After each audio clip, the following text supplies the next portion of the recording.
how do you survive as a volunteer? You know, it's kind of funny.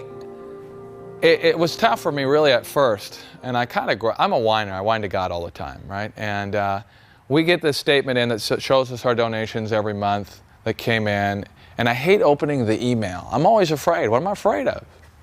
Right?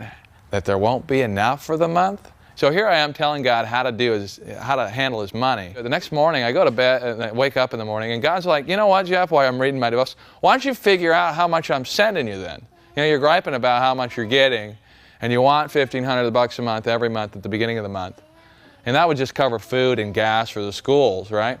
So He's like, why don't you figure out how much you're getting? So I went into my little book there, my notebook, and my counting software, and I said, okay, well, let's figure it out. So I went from January to November, added up all the money that went through my hands. It ended up being $5,000 a month. You see, I'm such the great accountant, I had my budget all figured out, but God knew that I needed way more than a measly $1,500 a month. He's like, Jeff, hey, I'm doing way more than that for you. Quit your whining.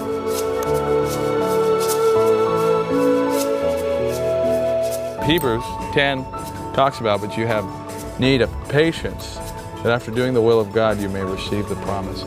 You know, I always used to think it was just faith that we needed to receive God's promises, but sometimes I'm an impatient guy. So I want God to do it right now, my way, you know, the way I want it, and right away. But you know, sometimes it takes a little bit of time, and if we're willing to step out by faith, believe His promises, and have patience that He'll fulfill them, God's going to do it every time. It doesn't matter who you are, whether you're American, you're Latin American, you're whoever, God is going to do it. He's able.